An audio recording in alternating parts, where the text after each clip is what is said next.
All right, hey, welcome to Star Power. It's James Barbour. I got my buddy on, Aaron, who I met. Bro, here you were like you're here. So we met in Power Room, Hmm. which then, and we just hit it off because there's a lot of backstory that we both had connections to, and you're just incredible. So Aaron Chapman, you're here. Thank you for being here. Well, thank you for the invite, dude. And yeah, that power room experience is awesome. So for the people, of course, there's going to be a lot of people that weren't there, Right. right? That you're going to be listening to this. And what's cool about that power room experience, like I'm set to speak, and I speak on economics. I'm speaking on inflation. I'm speaking on bonds and the mortgage-backed securities and what drives interest rates, and so far, it was all theoretical, but every theory has proven out that I put out there. But that's what I'm about to speak on, and before I go on stage, they introduced James Barbour, the former Phantom of the Opera on freaking what do you call it, New York, Broadway. Broadway in New York. I'm like, okay, that doesn't quite match with my redneck persona. And then you go up first, right? And then here you are, and you're belting shit out in that ballroom. I'm like, damn. Okay, now you've got to be a person whose balls are attached and not there for decoration. If you're going to step up after James Barbour does a round Holy and think, okay, instead of thinking I got to follow that, I'm thinking, dude, that's my freaking intro. Is freaking the Phantom. Is in my damn intro. It's like that was a powerful moment for me to step up there and have that mindset shift and says like, oh shit, now I have to step up when that's the opening for me. Instead, it's like, they thought enough of me to put a man like that on the stage, and then I get to come up back to that. It's like that right there was doing that mindset shift was very, very invigorating for me. And I went up there and I would say I killed it, but man, you ain't ever heard a person, and this is not me being an arrogant prick. It's you've never heard anybody talk about bonds and inflation and stuff like I talk about, especially with the energy that you brought that. So thanks, man. That was what Oh, I never got bro, to share that. man. I never got to share that with you. Now I get to on your podcast. Well, that's awesome, man. Thank you so much. I got to tell you though, so if you're listening to this, you got to go and take a look at Aaron, right? Because Aaron, and we're going to talk about his book Redneckonomics, which freaking blew me away. It wasn't what I expected, but Aaron marches to the beat of his own drummer, which is what I love about him. And he is not this traditional. I'm in a suit and I'm going to talk about mortgage-backed securities. You get up there, and I was like, holy crap, man! Like it was a master class, and there was that app that you had. I downloaded that mortgage. Like it was a master class, and I'm sitting next to a buddy of mine, Stephen Hall, who's one of my business partners, and I'm sitting there going, where the hell have I been, man? Like, why don't I know this? I wish I had known this because it would have stood me in great stead, as I was building my career and where do I put the money? How do I build the money? Where do I like, how do I, all of that stuff. And it's truly a masterclass and I will never forget it. I do remember like Andrew and Eddie were like, man, Aaron's getting up, just get ready. Right. And what I love is that you don't hold back. And I'm gonna dive into the book. So you had texted me. I have bookmarks in here, so that's what you're seeing. That's So awesome. yeah, hang on. I'm going to take this out so I can just show the book. What page? I'm going to put it like that. So this is his book for those of you who are seeing it. It's Redneckonomics, and you can see Aaron. That's his brother. Did the drawings, all the artwork in it. And I'll tell you, knowing that talk that you gave on economics and on mortgage-backed securities, on all of that stuff, I figured, okay, the book's going to be about that. And I'm like, oh shit, it's not. It's life. It's everything. And I couldn't put it down. And at the end of the book, you say, read it four more times. And I was like, I just started reading it again. And I cannot tell you how, like, not just inspired I was, surprised, but each chapter was, they were things that I've dealt with in my life, that I deal with in my life. And that sort of call to action, that life call to action to say, get the F up and stop, just be who you are, get up and go and stop complaining. Because I think so often, even the people that I work with, that I consult with, there's this accountability thing that's like, well, can you do it for me? I'm like, yeah, but why? And anyway, I just wanted to share that with you. So dive into like Why did you write it, man? Like, what prompted you to do it? Well, and thank you for all those comments. I mean, the comments I've been receiving from people are unbelievable. Let me just tell you, um, and we'll probably get in the story about the 4 times or the 5 times, read it 5 times, because there's an amazing story that came behind that. And I don't know why I put that in there, but now I know. I didn't know why I put it in when I wrote it. How that came about is Power Room, right? We had that when it started, and it was a very, very small, intimate group of 12 people. Yeah. They had Robert Allen come and speak. Now, everybody knows Robert Allen as the real estate investment guru, right? That guy was OG of real estate investing, one of the greats when it comes to teaching people how to do that. And he's also responsible for all the REIAs across the country. So Robert's there to speak, and they come to introduce him to me, just in the lobby area as we're waiting. And a guy walks up to me. Greg comes up with Robert, and he's literally just like, and don't take this the wrong way, but he's like humping his legs, like this is Robert Allen. I'm like, I didn't recognize Robert. I knew the name from the books, but then they come up and introduce. I'm just shooting the crap with this old dude. That was it. He's just a really cool guy. We had a great conversation, Yeah. and people are taking pictures of us and whatever, just shooting the crap because we're so dynamically different. Right. Well, then Robert gets up and speaks, and I'm thinking he's going to speak about real estate investing. Instead, he talked about writing books. And he talked about the top 10 mistakes authors make. Wow. And I have these books, these little ones. They're only 30 pages. And you can get them, you can download from the website. If you go to the website where you buy the book, which is quitjerkingoff.com, you can download the It's just ebooks. ridiculous. Come on, man. I mean, the best. Which is, I mean, I can't believe it was available, right? So I bought Yeah. that and put Which that on there. which just so for you guys who are watching, there's a reference of that in the book. You need to read the book so you understand those references. And that's the name of chapter 2, basically. right. The title of chapter, and it's also the title of one of these little books, right? So that's where the image comes from on this. So I wrote 370 pages, and how I wrote those 370 pages originally was I got in a motorcycle accident in 2008. It's August 8th of 2008. I'm on my bike. I'm heading out of town to take 3 days and just clear my head because life was crazy. I was still doing well. My business was still doing 6 figures. I was 190 pounds, very, very low body fat content, 6'1". I was a very athletic man. I was at a net worth of about $4 million, and I'm heading out of town to get my head clear. About 15 minutes into that ride at 80 plus miles an hour, a 17-year-old kid, August 8th, 12:24 in the afternoon, was not paying attention, put me into another car, 80 miles an hour. I woke up that night in the hospital after a surgery, and I didn't know where I was at. My memory was wiped, and it would recycle every few minutes. When I left the hospital weeks later and I came home in a wheelchair. I was 156 pounds. I had a negative net worth of 1.5 million. Wow. And my credit score went down to the 400s. And my memory continued to recycle every few minutes. So I had to crawl back from all that stuff. And the experiences that I had as a result of that whole process of building my family back and then realizing what they would have had I not make it through that.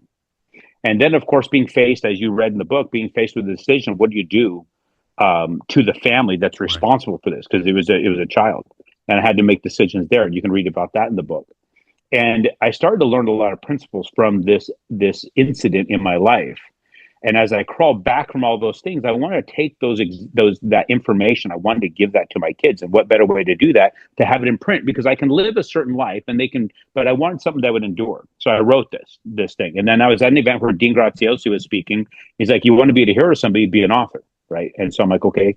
So if I want to be a hero to somebody, then I would try to be an author. So I'm writing all this stuff down. I was like, okay, I'd already been writing, right? So now that was 2012. I started writing. 2016, Dean speaking at an event. I'm going to take that information. I'm going to go and I'm going to have it put into book form. Well, then I get connected with somebody who used to be Tony Robbins' personal assistant. She now helps people with books. We compiled something, and it just wasn't looking right. So that's where my brother-in-law is like, hey, well, what she told me, she's like, nobody's going to read 370 pages of what you're saying here. Nobody gives a shit. Is that Write Ann? something people give a shit about. That's Ann. You know Ann. Well, So just here's a little thing, because Ann passed. I don't know if you know Ann passed. I did not know that. Yeah. So Stephen, my business partner, Stephen, and I actually were helping her, and we actually, we were helping her, and we actually partnered with her on her publishing company, and she was an amazing lady, and then unfortunately she passed away about a year ago, but amazing, Oh, wow. because she's how I got to Power Room, quite frankly. Well, and Ann is why these exist.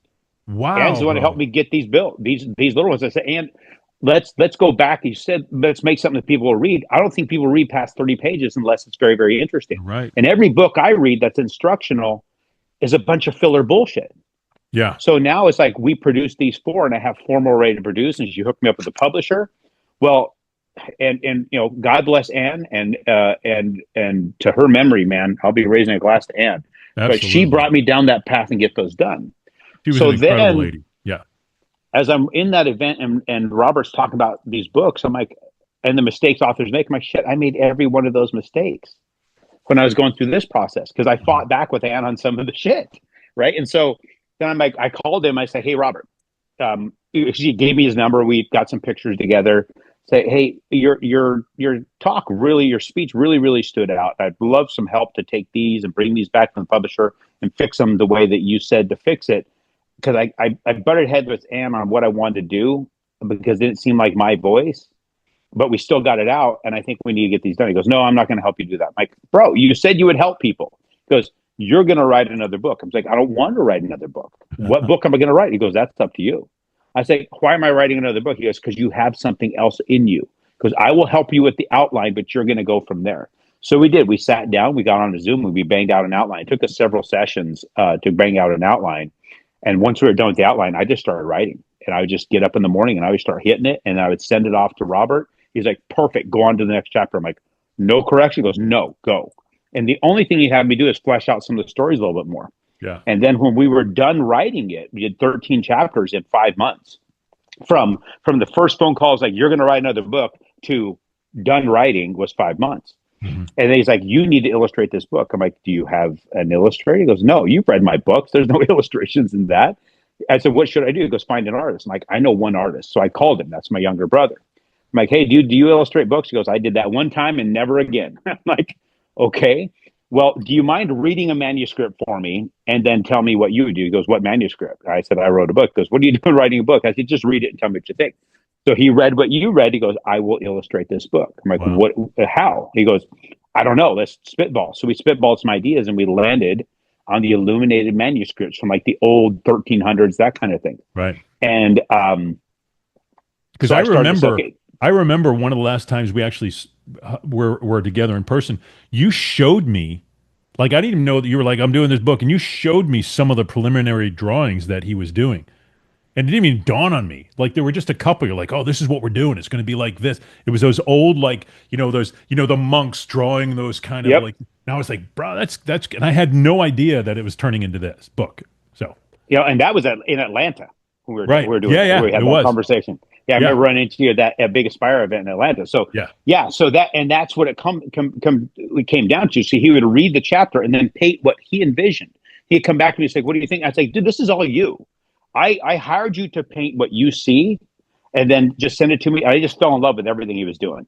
So then we got the 13 chapters done, and then he did the foreword. We did the artwork for the foreword because then Robert, I need the foreword. And then he wrote the foreword. I'm like, wow. He goes, change whatever you want. I'm like, not a word. Yeah. Not a freaking word. That's perfect.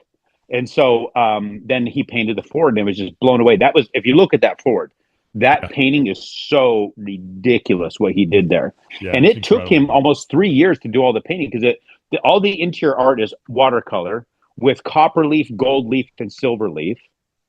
And then Robert's like, we need to find a publisher. So, we need to find an editor. So I'm looking for editors, and I reached out. My brother's wife is an actual professional editor, so she connected me with some people that would edit these kind of books. And so I sent them emails. Hey, here's my foreword from Robert Allen. What would you be interested in editing these books? He's like, you have a foreword from Robert Allen? Then they read the foreword. I'm like, wow, we want to see this book. So I sent them the manuscript, and they would edit one chapter and send it back to me. And it was the most sterilized shit you've ever seen. I'm like, all you're doing here is neutering me with words. I said, no. I want to just make sure that the type is right and the stuff is great. He goes, that's not how we do work. I said, so what you're doing is you're saying you're going to take my idea and write your book. Right. It's like, well, that's just how it's like, no, not doing that. So I called my friend Alan Stein Jr., who we talked about before, good buddy of mine, who's got kick-ass books, Raise Your Game, Sustain Your Game. Raise Your Game, I think, has a foreword from Kevin Durant. He was Kevin Durant's personal coach, I believe is how that was. Don't quote me on that, but that's what I remember. And he said, hey, call this guy. I was like, cool. So, because I said, I need an editor with balls. So I reached out to the editor that he connected. I sent him the manuscript, and within a week, he's like, I will publish this book. I'm like, whoa, what do you mean publish? And he's like, and it turns out to be a CEO of a publishing company. He goes, not everybody's going to read and like this book, because there's a lot of people that need this book. Yeah. He goes, so I will publish it, but I want more artwork. I'm like, what do you mean? He goes, I want your face on the cover. I'm like, that was not the idea. The idea was an old freaking just leather looking cover, like a beat up cover. He goes, nope. I want your face on the cover. He goes, and then we need a lot of art inside each chapter to illustrate the stories being told. So I called Eric. I guess what, bro, you're not done. He's like, what do you mean? It's like, we got to come up with a cover. We got to paint the cover, and we got to paint little pictures for the stories to illustrate the stories in each chapter. A minimum of three images per chapter. Wow. So that extended it another year. So as you can see through there, there's nearly $100,000 worth of artwork in that book. Wow. Well, it's incredible stuff. Like, as I was going through it, because it's detailed too. It's not just like there's detail in that. So, well, and the publisher spared no expense on the actual quality of the book too, right? Everything is a hardback, and then the paper is of certain weight. I've got book nerds contacting me. It's like, dude, just the hold, the feel, the weight, just the turn of the page. Like, this is such an amazing book, just and all that. And then you get into the artwork, then you get into the words. And I'm really just, I'm blessed that I sat down, I took what we created as an outline, and I would just focus for a few minutes and just let what comes to mind with my experiences. And I'd prayerfully approach every single write, and I'd type this whole thing out. And, you know, what's interesting about the manuscript, I did send it to a few people to take a look at. yeah. And you see some other guys in there, whoever wrote their recommendations, and then, of course, the forward and afterward. Right. And the two people didn't get the manuscript, my parents, because they have a lot of influence on me still, right? I'm a 51-year-old man, and my parents still have extreme influence. It got to a point where I sent the book in for print. It was done. It's getting ready for print, fully edited, ready to rock and roll. And my mother and I were talking about it. She says, Aaron, I got a question for you. I said, what's that? Would you be ashamed if Christ read your book? I'm like, Mom, he's already read it like 5 times. So believe me, right? And she goes, okay, because she hadn't seen the manuscript yet. Right. And then we finally got some paperbacks in print just for to be able to hand out for certain things, for podcasts and whatever else. And I then sent her, I brought her one of those paperbacks to take a look at to see the artwork. And she goes, I'm going to keep this tonight. I'm like, it's in print now. You can say whatever you want. So she read it that night. And then the next day she took her husband into some doctor stuff. So she read it 2 more times. And she came by my cabin in Missouri, because that's where she's at. And she dropped the book back off. And she goes, I read it 3 times. And let me tell you, number one, yes, he would be happy to read this book. But there's some words in there he probably wouldn't like. I said, agreed, right? So I agree with that. And then secondly, she said, I wished I had this to give you when you turned 8. And that hit me really, really hard. So I had her write that in the book and sign that book. And I kept that copy instead of shipping out the way I planned to. And that stays in my cabin. Well, then she ordered a copy, if I remember correctly. And I'm heading to an event in Miami. And this was last, I think, November, December. I'm going out there for Man in the Arena. I'm getting on Dan Fleischman's podcast. I was getting on a podcast with Justin Colby. So I was heading out to Miami with my brother. He went on the podcast with me, which is cool to have myself, the author, and him, the illustrator, on these podcasts. So we went out there together. And the morning before I leave, I'm doing my shoulder workout, and my phone is ringing. It's my mom. So I finished that set it down. I pick up the phone and say, hey, what's up, Mama? And she's like, can I talk to you about your book? I'm like, oh, here it comes. Here we go. This is because my mom's Hispanic, and she'll still chase me around the house with a chancla at 72 years old. And she goes, and I'm like, and she found something she's going to bust my balls for. She goes, I've read it 5 times. I'm like, wow, okay. She goes, and I have to tell you, because of this book, I can now forgive myself for some failings that I've been carrying for 30 years as a mother. Wow. I'm like, okay, let me unpack this for a second, Mom, because I was getting just overwhelmed with the feeling that was coming. It's like, number one, you knew Jim Rohn. You were friends with Jim Rohn. You would go to his home. You knew Zig Ziglar. That's pretty amazing. Can you tell me any other book that you've read 5 times outside of Scripture? She goes, outside of Scripture, there's no other book that I've read 5 times, just yours. I'm like, okay, amazing. Why? Take off your mama hat. why would you read this book 5 times? She goes, I learned something new every single time, and it was helping me change who I was every single time I read this book. She goes, here, let me shoot you the what stood out to me. And she sends me a picture of the last page with her highlights. And I'm looking at those highlights, and she had written some notes in there. And on that image, and I'm reading that, and the line just before where the highlights start state in that book. If you look at that last page, in fact, I'm just going to open it up because I don't have that memorized. You'd think that I would. It says, let me tip my hat to you here for making your way through this pile of disruption, but it only puts you at 20% done. You got 4 more reads through before you finally start to get it. I wrote in this book, you have to read it 5 times. What I didn't realize is I was writing it to my own mother. Wow. Yeah. So when people ask me if I've gotten the value out of this book, monetarily, no. I mean, I've got a couple $100,000 tied up in the book and in the marketing behind it. But what I have is the most precious thing I'd ever get is to be able to help one of the two main people in your life, right? You know, you got your spouse, who of course, you know, is the main person in your life, but then your parents, right? You wouldn't be here without them. To be able to have that kind of influence over the person that had influence over me in written form means that every single cent that was gone to this book is well worth it, because the eternal consequences that come from benefiting the person who brought you into this world. And so for me, that was it. I don't care what happened after that.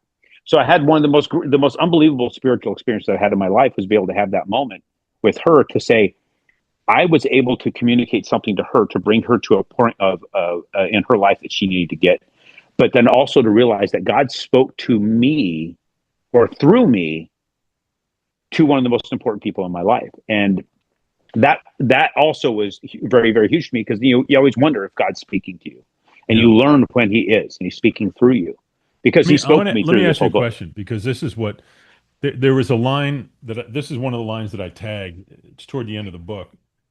But if you ain't got the fortitude to stand alone on a hill and be happy with who you are, then you ain't who you want to be. To me, I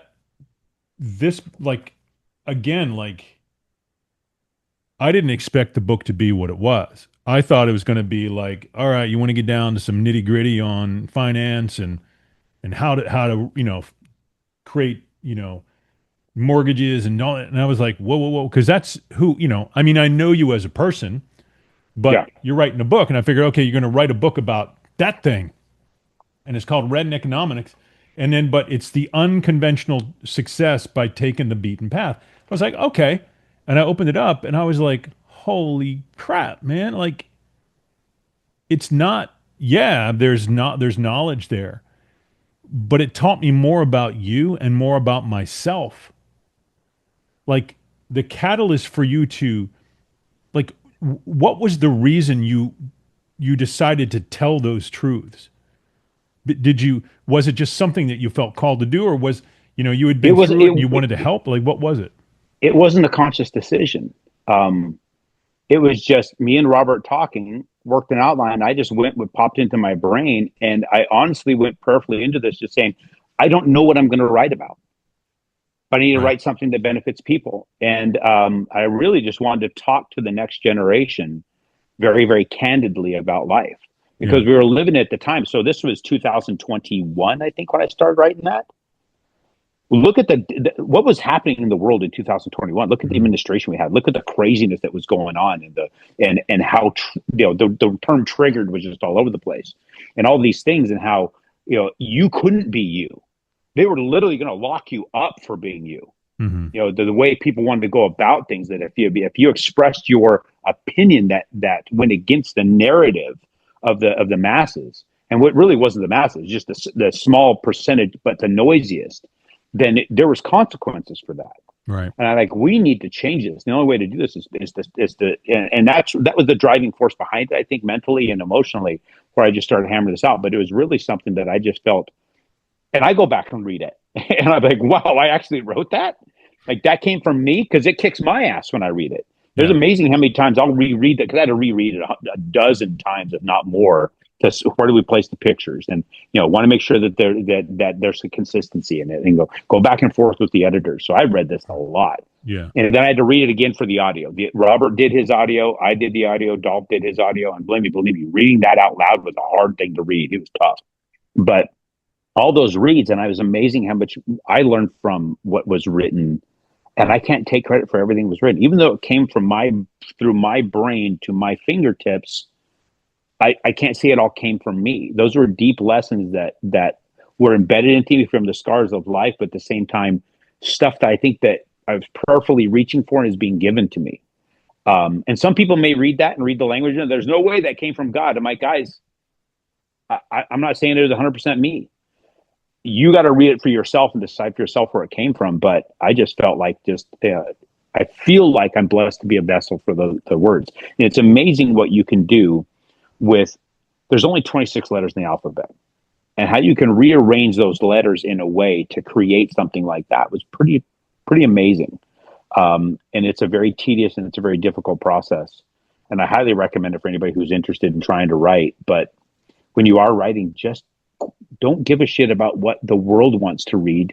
Give a shit about what you have to give. I think and that's don't part care of how many people read it. Yeah, and I think that's why you and I connect a lot. Like, I wrote a book during COVID, and it's for the artists, right? But I wrote it because it's like, okay, there's a lot that I learned in life that can be applied to business, can be applied to other stuff. Let me see, there's a lot that I learned in the entertainment world that can be applied elsewhere. And one of the things I wrote was, take the road less traveled. I'm like, well, hang on a minute, because you're like, take the beaten path, right? A little bit. The thing I look at is like, you want to get from point A to point B. There's a road to the left. Your whole goal is to get from point A to point B. And there's a jungle in front of you and a road to the left. So you're like, no, I'm going to take the machete and I'm going to cut through the jungle. Best case scenario, you're going to be delayed. Worst case scenario, something's going to snipe at you and you're going to get poisoned, die, right? Dude, take the frickin' road that somebody else has already built. Follow the successful things that they have learned along the way. And then once you get there, like, okay, now I'm here. I have these lessons. I can become my own person. But you're going to get beaten down no matter which way you go. And I remember I was talking to a friend of mine a number of years ago, about just viewpoints and about how, communication to me is super important. And again, like, I don't care look, your viewpoint is your view, meaning not you, but like somebody's viewpoint is their viewpoint. Their lifestyle is their lifestyle. And if I go, okay, then I accept your lifestyle. I don't necessarily have to agree with it or your viewpoint, but I understand it. Wouldn't it be better to have that understanding and be like, okay, I understand. I get it, or I agree with you or I don't agree with you, but I understand. And I grant you to be who you are. And the person was like, yeah, that's a great idea. And I was like, but conversely, you can understand that if somebody doesn't have your viewpoint and you're saying, this is what I believe, and they say, hey, great, I understand. I don't agree with it, but I understand. It's like, no, they're wrong. I'm like, well, you can't have it both ways, man. And that's that whole like, this is what I believe in. Well, you're wrong for believing what you believe in. Well, this is what I believe in. Okay, well, if you don't believe what I believe, you're wrong. And you're pushed out, right? That whole viewpoint that you said was happening in 2021. And it's one of the things when I read this, I was like, it's that continual wake-up call. Each chapter is a continual wake-up call. Wake the F up. Wake up. Wake up. Wake up. And I do like that you're unapologetically you. And you say in the book, like, you don't like it? Stop reading. Stop reading. Yeah, throw the son bitch away. I don't care. You paid for it. Yeah. How do they get it, by the way? Let's talk about that. What's that? How would somebody get the book? Amazon, or do you want them to go to the site? Yeah, you go to Amazon. You go to the website. A lot of people try and find out Amazon. They're not typing in correctly. So you can go to quitjerkingoff.com and get it there. You can use that as a way to know how to spell it to get it from Amazon. You can go to my website, aaronchapman.com, and scroll down and find a spot for books. Click on that. They'll take you to quitjerkingoff.com. I'm trying to make it accessible. However, you can do the Audible thing. Now, Audible, you don't get the artwork. but I always encourage everybody, get the book for the artwork. Even if you're an audio person, then get the Audible and listen to it while you're reading, because I love to do that, because you're getting multiple senses, right? You get getting the audio, the sense of sound, you're getting the sense of feel, you're getting the sense of sight, all the things working to help you gather this data that's in front of you. For those of you who are watching, I'm just going to, I don't want to, that's that's Forward. Robert G. Allen sitting in a chair. But I mean, unbelievable detail. Like, I want to go through all these little books on the bookshelves that your brother drew. It's like, talk to me about because what, in the book, you also talk about the Ozarks and that retreat you're doing. Like, explain what that is briefly and talk about that, like why you're doing that and all that stuff. So we haven't fired that off yet. We're prepping it up. I still have to, we're working on all the marketing for it, whichever. So how that is they're going to come to the Ozarks and they're going to have the opportunity to do what's in chapter 1, right? Now you can do it all on your own. That's fine. But chapter 1 goes into detail about how to create what you want to have happen over the next 5 years. And I've done this multiple times and it's worked every time. There's a big leap of faith, especially when you're stretching on what you're going to do. And I got to write another one for myself here soon. And I've actually had multiple people reach out to me and say, listen, before I wrote the book, and they're like, can we do that with you? I'm like, what are you talking about? You wrote the 5-year plan, vision, right. You accomplished these things. I did it several times. Say, we'd love to do that with you. I'm like, okay, well, I'm going hunting in Missouri. Why don't you meet me in Missouri and I'll take you out to my place out there. So what they did was they flew in from New York. We got a place in Missouri. Well, I have 2 cabins there. One was under rehab. The other one was like my office. So we'd meet at the office and we'd sit down, and we were staying at a condo together. I kicked them out of bed so the first day we get out there, it's like 3:00 in the afternoon. Say, I had them get their camos on. You guys are going to sit in some tree stands over on this side of the property. I'm going to go to that side of the property. I'm hunting, you're writing. And they're like, we've never been in the Forest Fork. They're all New Yorkers. I'm like, well, so I took them to their tree stands. They were nervous sitting up in these stands. Did they even know what a tree stand was? Yeah. I had to introduce them to that. Yeah. So they're like, so what if it starts raining? I'm like, well, lean over your paper and keep writing. So 3 guys went out. I said, meet back at the cabin after dark. So I'm hunting, and then it gets dark, and I'm like, there's a buck out here because there's doe all over, and I can hear that buck grunting. I'm like, where is that son of a bitch? Right? I'm up there with my bow, and all of a sudden he darts off, and it's just before dark. I'm like, what the crap? What spooked him? So I get to the cabin right after dark, and there's 2 guys sitting in there already. I'm like, how long you guys been here? Oh, about 40 minutes. I'm like, that's why that guy got spooked. I'm like, you boneheads. So I had a freaking deer out there, and he got spooked by something. That was you idiots going back to the cabin too early. Right. So how'd you do? Like, we didn't write it. We wrote a little bit, but man, we were so freaked out there. They didn't write crap. Well, the last guy shows up like a half hour later, and it took him a bit to get to us. He was my good friend, Gary. I don't know if I may have introduced you to him, Gary Pinkerton. And he had like 8 pages. I'm like, wow, tell me about your experience. He goes, dude, that was just so awesome out there. Just the solitude. And I was just writing and writing and writing. It started to rain. I just covered up. You can see the raindrops on the paper. And he goes, but I got a good foundation. So his 8 pages is a foundation. I'm like, cool. I said, this is awesome. We talked to those guys. I said, get comfortable, read Gary's a little bit. Okay, let's get you ready for tomorrow morning. I said, what's tomorrow morning? You guys are getting up at 3 a.m. I'm dragging your ass out here at 4. You're getting back in the tree stand. You're going to stay there till 10. And I'm going hunting. This time, you keep your ass in the stand, right? So then we put them back out there in the tree stands. And they did that, and they came back with some stuff written. We did that for 3 days straight. Wow! And they all came back with about 8 to 10 pages. They've all hit every single goal they put in those. Really? I mean, big goals. We're talking. Gary is living in New Jersey. He wanted to be able to sell his house, relocate his business to South Florida on the Gulf Coast. He wanted to build his business to a certain point. He wanted a certain car. He wanted a certain kind of house on the water. Bam! He has all of it. Now, has it been lemonade and brownies? No, there's shit that happens in your life. You still take a beating, no matter how detailed you are. You have to prove that you want this bad enough you're willing to take a beating in certain places, right? It's kind of like Aladdin's lamp, right? When you remember some of these things when they'd wish things for the genie, but if you weren't detailed enough, he'd give you what you asked for, but there's consequences with not being detailed enough, right? You get bit in the ass with some of the things. That's exactly what you have here. And that's what so you get more and more granular with your detail. So the reason for the event in the Ozarks is to bring people out there, only 6 at a time, because you're going to have personal time, myself and the artist who did the book.